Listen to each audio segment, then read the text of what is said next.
ITV news പൂട്ടുവാൻ അപ്പോത്തൊലിയനും Kottarakkara കൊണേശനും രംഗത്ത്. അങ്ങനെ ഞങ്ങൾ പ്രതീക്ഷിച്ചതുപോലെ തന്നെ സംഭവിച്ചു. ഒടുക്കം വാദിപ്രതിയായി. കൊട്ടാരക്കരയിലെ സ്വയം പ്രഖ്യാപിത അപ്പോസ്തോലൻ, ഞങ്ങളുടെ ഭാഷയിൽ പറഞ്ഞാൽ അപ്പോത്തൊലിയൻ നടത്തിയ തരികടകൾ സകലതവും തെളിവുകൾ സഹിതം പുറത്തു കൊണ്ടുവന്ന ITV ന്യൂസ് മാനേജിംഗ് എഡിറ്ററായ എനിക്കെതിരെയും ടിനുവിൻ്റെ പീഡനങ്ങൾക്കിരയായ തനിക്കുണ്ടായ ദുരനുഭവങ്ങൾ ITV ന്യൂസ് പ്രേക്ഷകരുമായി പങ്കുവച്ച എറണാകുളം സ്വദേശി അനുപമ ജോയിക്കുമെതിരെ കൊട്ടാരക്കര പോലീസ് കേസ് രജിസ്റ്റർ ചെയ്തു. സുനിൽ മാത്യു എന്ന ഞാൻ ഒന്നാം പ്രതിയും അനുപമ ജോയി രണ്ടാം പ്രതിയുമാണ്. 2696/2024 ക്രൈം നമ്പറായി ഡിസംബർ 18-ാം തീയതിയാണ് കൊട്ടാരക്കര പോലീസ് സ്റ്റേഷനിൽ FIR രജിസ്റ്റർ ചെയ്തിരിക്കുന്നത്. ഭാരതീയ ന്യായ സംഹിത സെക്ഷൻ 299, 75, 3 ക്ലോസ് 5 എന്നീ വകുപ്പുകൾ പ്രകാരമാണ് കേസ് രജിസ്റ്റർ ചെയ്തിരിക്കുന്നത്. ITV ന്യൂസ് പ്രേക്ഷകരായ ബഹുമാനപ്പെട്ട ന്യായാധിപന്മാരും മുതിർന്ന പോലീസ് ഉദ്യോഗസ്ഥരും ജുഡീഷ്യറിയിലെ ഉന്നത പദവികൾ അലങ്കരിക്കുന്നവരും നീതിബോധമുള്ള പൊതുജനങ്ങളുമൊക്കെ മനസ്സിലാക്കേണ്ടുന്ന ഒരു വസ്തുത ഇങ്ങനെയാണ്. ഇവിടെ ജുഡീഷ്യറിയുടെ ആണിക്കല്ലായ ഭാരതീയ ന്യായ സംഹിതയെ ഒരു കൂട്ടം ആളുകൾ ചേർന്ന് ദുരുപയോഗം ചെയ്യുന്നത് ഇങ്ങനെയൊക്കെയാണ്. ഇവിടുത്തെ നിയമ സംവിധാനങ്ങളുടെ വിലയിടിക്കുന്നത് ഇപ്രകാരമാണ്. ഇനി കേസിനാസ്പദമായ ഈ സംഭവത്തിൻ്റെ നാൾവഴികൾ നമുക്ക് പരിശോധിക്കാം. ആദ്യമായി വാർത്തയ്ക്ക് അടിസ്ഥാനമായ ആ വീഡിയോ നമുക്ക് ഒന്നുകൂടി കാണാം. ചർച്ച് പണിയാനുള്ള രൂപ എല്ലാം ഉണ്ട്. അത്രയേ ഉള്ളൂ വ്യത്യാസം. അത് അവരുടെ കയ്യിലാണ്. നമുക്ക് വേണ്ടി ചർച്ച് പണിയുന്ന ഈ മനുഷ്യന് വേണ്ടി നമ്മളെല്ലാവരും നമ്മുടെ ഡിസംബർ മാസത്തെ വരുമാനം മുഴുവൻ, ശമ്പളം മുഴുവൻ അദ്ദേഹത്തെ ഏൽപ്പിക്കാം. ഞാൻ ഒരു ചലഞ്ച് ചെയ്യുകയാണ്. എത്ര കോടിയാണ് വേണ്ടിയേ? ഇനി ചർച്ചിന് ഏകദേശം 8 കോടി രൂപയുടെ 8 കോടി രൂപ വലിയ കാര്യമാണ്. നിങ്ങളെല്ലാവരും കൂടെ ഒരു മാസത്തെ പണം അദ്ദേഹത്തെ ഏൽപ്പിക്കാറുണ്ട്.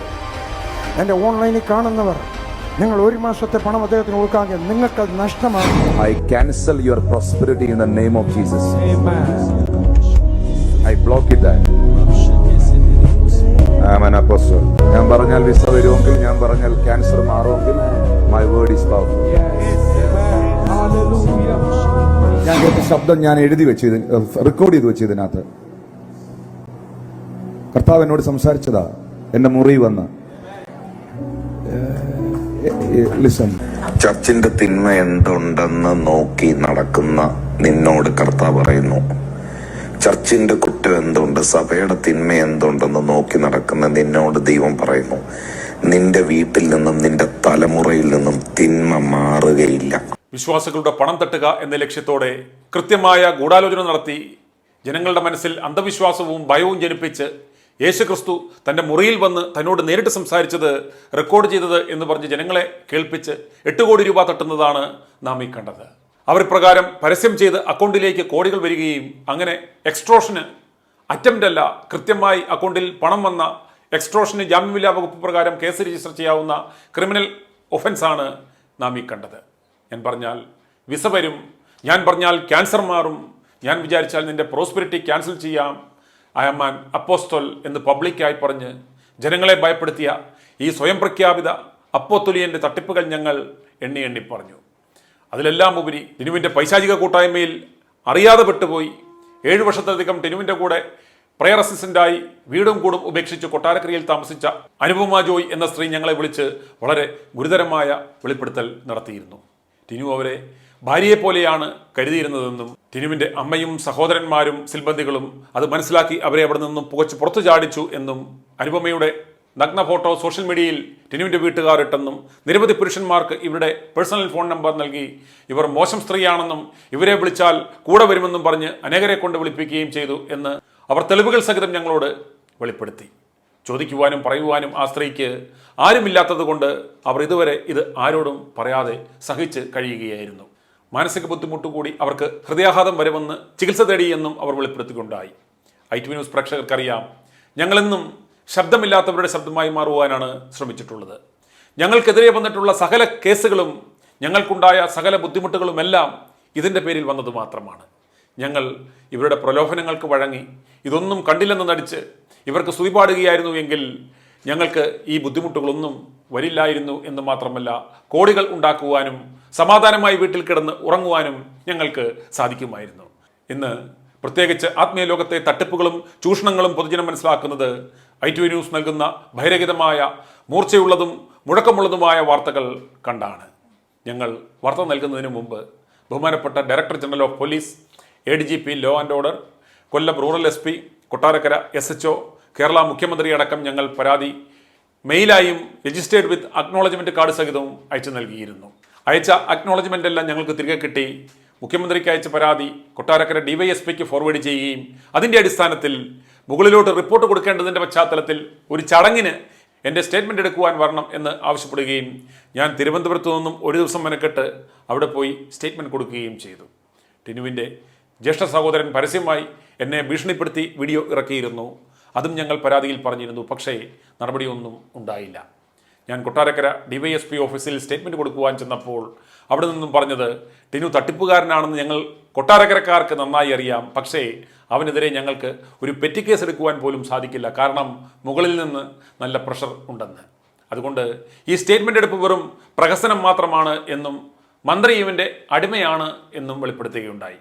അതുപോലെ കൊട്ടാരക്കര സ്റ്റേഷനിൽ നിന്നും ഞങ്ങൾക്ക് അറിയുവാൻ കഴിഞ്ഞത് യാതൊരു കാരണവശാലും ഇരയുടെ മൊഴി എടുക്കരുത്, കേസും രജിസ്റ്റർ ചെയ്യരുത്, അപ്രകാരം ചെയ്താൽ ഉദ്യോഗസ്ഥരെ അവിടെ നിന്നും പറപ്പിക്കുമെന്നുള്ള നിർദ്ദേശവും ലഭിച്ചിട്ടുണ്ട് പോലും. സാറിന് വേണമെങ്കിൽ ഒരു CMB ഫയൽ ചെയ്ത് കോടതി ഒരു നിർദ്ദേശം ഞങ്ങൾക്ക് നൽകിയാൽ ഞങ്ങൾ സേഫ് ആകുമെന്ന്. ഓർക്കണം, കൃത്യമായ തെളിവുകളുടെ അടിസ്ഥാനത്തിൽ ഒരു യുവതി തനിക്ക് പീഡനമുണ്ടായി എന്നും നഗ്നദൃശ്യങ്ങൾ അടക്കം പ്രചരിപ്പിച്ചു എന്ന പരാതിയിൽ ആ ഇരയുടെ ഒരു മൊഴി പോലും 20 ദിവസം പിന്നിട്ടിട്ടും എടുത്തിട്ടില്ല എന്നിരിക്കെയാണ് പരാതി നൽകിയ ഞങ്ങൾക്ക് 2 പേർക്കെതിരെയും ജാമ്യമില്ലാ വകുപ്പുകളിട്ട് FIR രജിസ്റ്റർ ചെയ്തിരിക്കുന്നത്.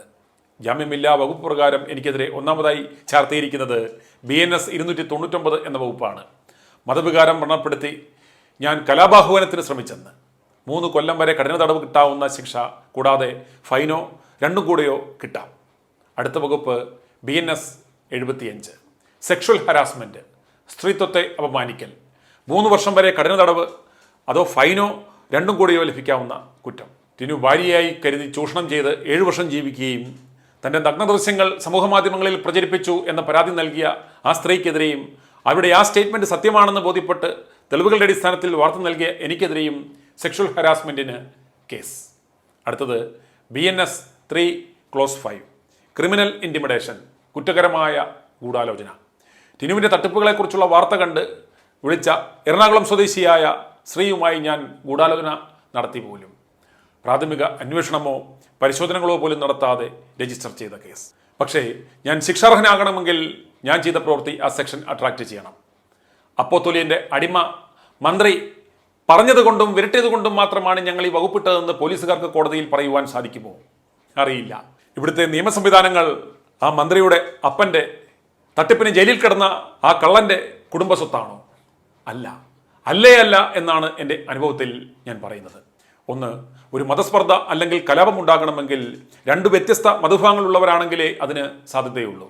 ഇത് ഒരു സ്വയം പ്രഖ്യാപിത ഒരു ആത്മീയ കൊള്ളക്കാരൻ, ബുക്കും പേപ്പറും ഇല്ലാതെ നടത്തുന്ന ഒരു തിരുട്ട് കുടുംബ കൂട്ടായ്മയുടെ ഉടമ എന്ന് അവകാശപ്പെടുന്ന ആൾ തൻ്റെ തട്ടിപ്പുകൾ പുറത്തു പറഞ്ഞാൽ, താൻ ക്രിസ്തുവിൻ്റെ ശബ്ദരേഖ വ്യാജമായി ഉണ്ടാക്കി നാട്ടുകാരെ പേടിപ്പിച്ച് കോടികൾ തട്ടിയത് പുറത്തു പറഞ്ഞാൽ, താൻ യുവതിയെ ഭാര്യയാക്കി 8 കൊല്ലത്തോളം കൊണ്ട് നടന്ന് ചൂഷണം ചെയ്തത് പുറത്തു പറഞ്ഞാൽ, താൻ കുട്ടികളെ പീഡിപ്പിച്ചത് പുറത്തു പറഞ്ഞാൽ സമൂഹത്തിൽ കലാപം ഉണ്ടാകുമെന്ന് ഈ SHOയ്ക്ക് കോടതിയിൽ പറയേണ്ടി വരില്ലേ ഈ വകുപ്പുകൾ ഇട്ടത് എന്തിനു വേണ്ടിയാണെന്ന്?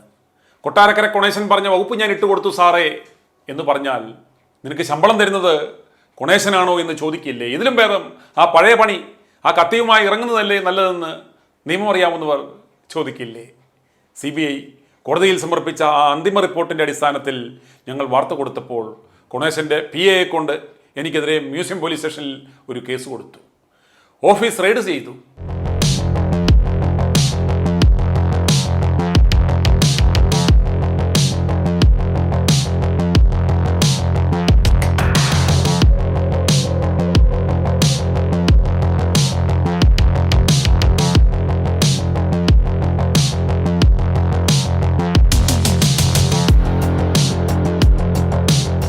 എന്നിട്ട് എന്തുണ്ടായി ഗുണേശ?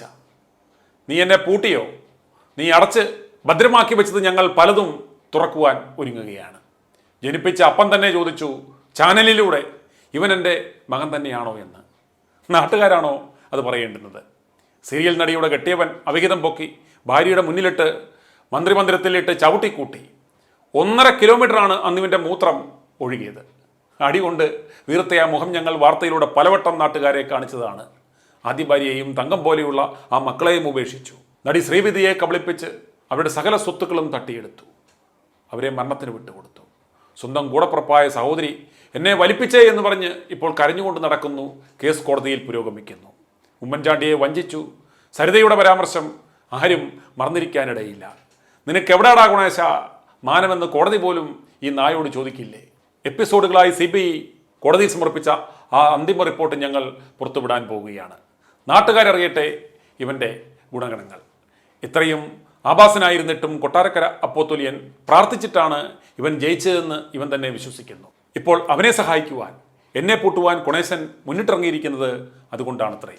ഇവനിൽ വ്യാപരിക്കുന്നത് പൈശാചിക ശക്തി ആയതുകൊണ്ടല്ലേ ഈ ആഭാസൻ വീണ്ടും ജയിച്ചു മന്ത്രിയായത്? ഞാൻ ഇന്നൊരു പ്രവചനം നടത്താൻ പോവുകയാണ്. നീ ഇനി ആയുഷ്കാലം നിയമസഭയുടെ പടി ചവിട്ടില്ല. ചവിട്ടിയാൽ അന്ന് ഞാൻ ഈ പണി നിർത്തും. ഒരു ജനപ്രതിനിധി തൻ്റെ ജനത്തെ ഒരു കൊള്ളക്കാരനെ കൊണ്ട് ഇതുപോലെ ചൂഷണം ചെയ്യുവാൻ അവസരം ഉണ്ടാക്കി കൊടുക്കുമോ? കാരണം മറ്റൊന്നുമല്ല, ആ കൊള്ളമുതലിൻ്റെ ഒരു ഭാഗം ഇവന് പാർട്ടി ഫണ്ടായി കിട്ടുന്നു, അത്ര തന്നെ. അതുകൊണ്ട് നീ നിൻ്റെ ആ നാറിയ കളി കളിച്ച് എന്നെ ജയിലിൽ വിട്ടാൽ അത് എന്നെ കൂടുതൽ ശക്തനാക്കും, അതെന്നെ കൂടുതൽ വളർത്തും. നീയൊക്കെ പൂട്ടിച്ച് റെയ്ഡ് നടത്തിച്ച് അറസ്റ്റ് ചെയ്യിച്ചിട്ടാണ് ഇന്ന് എനിക്ക് പ്രതിദിനം 20 ലക്ഷത്തിലധികം കാണികൾ ഉണ്ടായത്. അതുകൊണ്ട് നീ ഇത് എനിക്ക് ചെയ്തു തരുന്ന ഏറ്റവും വലിയ സഹായമാണ് ഗുണേശ. ഈ FIR ഇട്ട ശേഷം കൊട്ടാരക്കര പോലീസ് സ്റ്റേഷനിൽ നിന്നും പറഞ്ഞത് കടുത്ത പൊളിറ്റിക്കൽ പ്രഷറാണെന്നാണ്. മന്ത്രിയുടെ ഏറ്റവും വേണ്ടപ്പെട്ട ആളാണത്രേ ഈ പ്ലാച്ചർ. 100 കേസ് കിടക്കുമ്പോൾ, പെണ്ണുകേസ് വിവാദത്തിൽപ്പെട്ട് കിടക്കുമ്പോൾ പ്രാർത്ഥിച്ച് ജയിപ്പിച്ച ആളാണത്രേ ഈ പ്ലാച്ചർ. അതുകൊണ്ട് I2വിക്കാരനെ ജാമ്യമില്ലാ വകുപ്പുകളിട്ട് എങ്ങനെയൊക്കെ പൂട്ടാമോ ആ വകുപ്പുകളെല്ലാം ഇട്ട് പൂട്ടിക്കണം എന്നാണത്രേ ഗുണേശൻ പോലീസിന് നിർദ്ദേശം കൊടുത്തത്. ഓരോ പദവിയിലിരിക്കുന്നവർ ഒരു കാര്യം ഓർക്കണം. ഇന്ത്യൻ ഭരണഘടന രാജ്യത്തെ പൗരന്മാർക്ക് പല അവകാശങ്ങളും നൽകുന്നുണ്ട്. അത് പാലിക്കപ്പെടുന്നുണ്ട് എന്ന് ഉറപ്പുവരുത്തുന്നതിനാണ് നിങ്ങളെ ഭരണഘടനാപരമായ പല പദവികളിലും ഇരുത്തിയിരിക്കുന്നത്. പബ്ലിക് സെർവൻറ്റ് എന്നാണ് ഏറ്റവും ഉന്നത പദവിയിലിരിക്കുന്നവരെ വരെ അറിയപ്പെടുന്നത്. BNS ഒന്നും ചുമ്മാ എടുത്ത് ഏതെങ്കിലും നായ്ക്കൾക്ക് വേണ്ടി എടുത്ത് ചാമ്പാനുള്ളതല്ല എന്ന് മനസ്സിലാക്കുക. നിങ്ങൾ ഈ പദവിയിൽ എത്തിച്ചേർന്നത് മത്സര പരീക്ഷകൾ വിജയിച്ചോ, ചിലപ്പോൾ ജാതിയുടെ സംവരണ ബലം കൊണ്ടോ ഒക്കെയാണെന്ന് നിങ്ങൾ മനസ്സിലാക്കുക. നിങ്ങളെപ്പോലെയോ നിങ്ങളെക്കാൾ മിടുക്കരോ ആയ എത്രയോ ആയിരം ജനങ്ങൾ ഈ പൊതുജനങ്ങളുടെ ഇടയിലുണ്ട് എന്ന് മനസ്സിലാക്കണം. ഒരു കൂട്ടം അധമന്മാർ ഇക്കഴിഞ്ഞ 10 കൊല്ലത്തിനിടയ്ക്ക് പോലീസ് സേനയിൽ നേരായ മാർഗത്തിലൂടെ അല്ലാതെ കടന്നു കയറിയിട്ടുണ്ട്. അതിൻ്റെ വിശദാംശങ്ങൾ പിന്നാലെ അതിൽ പലരും ഇന്ന് CI റാങ്കിൽ വരെ എത്തിയിട്ടുണ്ട് എന്ന് ജനങ്ങൾ മനസ്സിലാക്കണം. ഇപ്രകാരം അണ്ടി കളിച്ചുകൊണ്ട് നടന്നവന്മാർ പോലീസ് സേനയിൽ കടന്നു കയറിയിട്ടുണ്ടോ? ഇവന്മാർ എങ്ങനെ കയറി? അതിൻ്റെ മോഡസ് ഓപ്പറാൻഡി എന്തായിരുന്നു എന്ന് അന്വേഷണം വേണം. ഇവന്മാരാണ് പലപ്പോഴും BNS എന്താണെന്നറിയാതെ അട്രാക്റ്റ് ചെയ്യാത്ത സെക്ഷനുകളിട്ടാൽ കോടതിയിൽ നാണം കെടും എന്ന് മനസ്സിലാക്കാതെ ഇത്തരം പണികൾ വീണ്ടും വീണ്ടും നടത്തിക്കൊണ്ടിരിക്കുന്നത്. എന്നെപ്പോലെ നിരവധി നിരപരാധികൾ ക്രൂശിക്കപ്പെടുന്നുണ്ട്. പക്ഷേ അവർക്കാർക്കും അത് പുറത്തു പറയുവാൻ പറ്റുന്നില്ല. ഒന്നുകിൽ ധൈര്യമില്ല, അല്ലെങ്കിൽ അതിനുള്ള മാർഗമില്ല. ഓർക്കുക, ഇവിടെ ഒരു പോലീസ് ഉദ്യോഗസ്ഥൻ വിചാരിച്ചാൽ ആർക്കെതിരെയും ഒരു ജാമ്യമില്ലാ വകുപ്പിട്ട് അവനെ അറസ്റ്റ് ചെയ്യാം, ജയിലിലിടാം, അവനെ റിമാൻഡിൽ വിടാം. കോടതിയിൽ നിരപരാധിത്വം തെളിയിച്ചാൽ കേസിൽ നിന്നും മുക്തനാകുകയും ചെയ്യും. കള്ളക്കേസെടുത്ത ആ ഉദ്യോഗസ്ഥനെതിരെ നമുക്ക് വേണമെങ്കിൽ നിയമ നടപടികളും മാനനഷ്ടവും ഉൾപ്പെടെ അവൻ്റെ പെൻഷൻ പോലും മേടിക്കാൻ വയ്യാത്ത അവസ്ഥ ഉണ്ടാക്കാം തുനിഞ്ഞിറങ്ങിയാൽ. പക്ഷേ പാവങ്ങൾ പലപ്പോഴും അതിന് മിനക്കെടാറില്ല. എന്നാൽ ഞങ്ങളതുപോലല്ല. I2 ന്യൂസിനെതിരെ ഇതിനു മുമ്പും പലതവണ പല കള്ളക്കേസുകളും ചുമത്തിയിട്ടുണ്ട്. വീടും ഓഫീസും റെയ്ഡ് നടത്തിയിട്ടുണ്ട്. അവസാനം എല്ലാ കേസുകളിലും പോലീസ് കോടതിയിൽ നാണം കെട്ടിട്ടുമുണ്ട്. ഇട്ട വകുപ്പുകൾ ഗത്യന്തരമില്ലാതെ അവർ സ്വയം പിൻവലിക്കേണ്ടതായും വന്നിട്ടുണ്ട്. കോടതിയിൽ നല്ല നിയമജ്ഞാനമുള്ള അഭിഭാഷകരുടെ മുന്നിലും സത്യസന്ധരായ ജഡ്ജിമാരുടെയും മുന്നിൽ കള്ളക്കേസുകളുമായി വരുന്ന ശിവരഞ്ജന്മാർ നാണം കെട്ടോടേണ്ടി വരുമെന്ന് മറക്കരുത്. അതുകൊണ്ട് അനക്കി പേടിപ്പിക്കുവാൻ നോക്കരുത്. എന്നാൽ കള്ളക്കേസിൽ പ്രതിയാക്കി അകത്തു പോകേണ്ടി വന്നാൽ പോകാതിരിക്കുവാൻ പറ്റുമോ? ഓടി രക്ഷപ്പെടാൻ പറ്റുമോ? ഈ പണി നിർത്തി പോകാൻ പറ്റുമോ? കൊലക്കയറിൽ ഊഞ്ഞാലാടുവാൻ പേടിയില്ലാത്തവനെ കള്ളക്കേസിൽപ്പെടുത്തി വിരട്ടുവാൻ സാധിക്കുമോ? ഓടടാ മലരുകളെ എന്ന് മാത്രമേ എനിക്ക് ഇക്കാര്യത്തെക്കുറിച്ച് പറയുവാൻ സാധിക്കത്തുള്ളൂ. നിനക്കൊക്കെ ഇതേ പറ്റൂ, അടിയിലൂടെ അല്ലെങ്കിൽ ഇരുട്ടത്തോടെ. ഇത്തവണ തീവട്ടിപ്പാച്ചർമാരും ആത്മീയ കുർവാ സംഘവും എന്നെ കൊല്ലുവാൻ കൊട്ടേഷൻ കൊടുത്തിരിക്കുന്നത് പോലീസിനാണ്. അവരാകുമ്പോൾ നാട്ടുഗുണ്ടകളെക്കാൾ മേടിക്കുന്ന പണത്തിന് മൂല്യം തിരികെ കൊടുക്കുമെന്ന്, കേസും വരില്ല എന്ന്. ഇപ്പോൾ കണ്ടില്ലേ, എൻ്റെ പേരിൽ നിസ്സാരമായി ജാമ്യമില്ലാ വകുപ്പുകൾ ചുമത്തി കേസ് രജിസ്റ്റർ ചെയ്തിരിക്കുന്നു. എന്തിന്? സത്യസന്ധമായ വാർത്ത നൽകിയതിൻ്റെ പേരിൽ. കോടതി വെക്കേഷനിലുമാണ്. ഇപ്പോൾ സുഖമായി വേണമെങ്കിൽ എന്നെ പിടിച്ച് അറസ്റ്റ് ചെയ്ത് റിമാൻഡിൽ വിടാം. അതിനുള്ള തീവ്രശ്രമമാണ് ഇപ്പോൾ നടത്തിക്കൊണ്ടിരിക്കുന്നത്. എന്നെ അറസ്റ്റ് ചെയ്ത് നടത്തിക്കൊണ്ടുപോകുന്നത് കാണിച്ച് അപ്പോസ്തലന്മാരോട് കളിച്ചതിൻ്റെ ദൈവശാപമാണിതെന്ന് പറഞ്ഞ് ആണ്ടർതി കൊയ്ത്ത് നടത്തി കോടികൾ ഉണ്ടാക്കുവാനുള്ള ഒരു ശ്രമമാണ് ഇപ്പോൾ നടത്തിക്കൊണ്ടിരിക്കുന്നത്. ഞാൻ ജീവനോടെ ഉണ്ടായാൽ ആണ്ടർതി പുതുവത്സര കൊയ്ത്ത് നടക്കില്ല എന്നതുകൊണ്ട് മാത്രമാണ് എന്നെ എന്തു വില കൊടുത്തും ഇത്തവണ അറസ്റ്റ് ചെയ്ത് അകത്തുവിടും എന്ന ശബ്ദം ചെയ്ത് കുണേശന്മാരും അപ്പോസ്തലന്മാരും ഇറങ്ങിയിരിക്കുന്നത്. എന്നെ കള്ളക്കേസിൽ കുടുക്കി ഈ നരാധമന്മാർ ജയിലിലടച്ചാൽ എൻ്റെ പ്രേക്ഷകർ ഈ സത്യം അറിയണം എന്നതുകൊണ്ട് മാത്രമാണ് ഇപ്പോൾ ഞാൻ ഈ വീഡിയോ ഇടുന്നത്. കള്ളക്കേസാണെങ്കിലും ജാമ്യമില്ലാ വകുപ്പുകൾ ഇട്ട് FIR രജിസ്റ്റർ ചെയ്താൽ കയ്യും കെട്ടി നോക്കി നിൽക്കുവാൻ സാധിക്കില്ല. തിന്ന അമേദ്യത്തിന് നന്ദി കാണിക്കേണ്ടേ ഇവന്മാർക്ക്. അതുകൊണ്ട് തന്നെ ഞങ്ങൾ ബഹുമാനപ്പെട്ട കോടതിയിൽ മുൻകൂർ ജാമ്യാപേക്ഷ ഫയൽ ചെയ്തു കഴിഞ്ഞു. തുടർച്ചയായി ഉണ്ടാകുന്ന പോലീസ് ഹരാസ്മെന്റ് ചൂണ്ടിക്കാണിച്ച് ഞങ്ങൾ ബഹുമാനപ്പെട്ട ഹൈക്കോടതിയിൽ ഹർജി ഫയൽ ചെയ്യുകയും ചെയ്തു കഴിഞ്ഞു. സത്യത്തിനു വേണ്ടി ജീവൻ വെടിയേണ്ടി വന്നാലും സകല സ്വത്തുവകകൾ നഷ്ടപ്പെട്ടാലും ഒരൊറ്റ അപ്പോസ്തലന്മാരുടെ മുന്നിലും ഞങ്ങൾ തലകുനിക്കില്ല. സത്യം ഉറക്കെ വിളിച്ചു പറഞ്ഞുകൊണ്ടേ ഇരിക്കും, സർവശക്തൻ അനുവദിക്കുന്നതുവരെ. ഒപ്പം നിൽക്കുന്ന എല്ലാ പ്രേക്ഷകർക്കും ഒരുപാട് നന്ദി. i2i News, an eye for truth. i2i News subscribe ചെയ്തിട്ടില്ലാത്തവർ ഇപ്പോൾ തന്നെ സബ്സ്ക്രൈബ് ചെയ്യുക. നോട്ടിഫിക്കേഷൻ ലഭിക്കുവാൻ ബെൽ ബട്ടണും അമർത്തുക.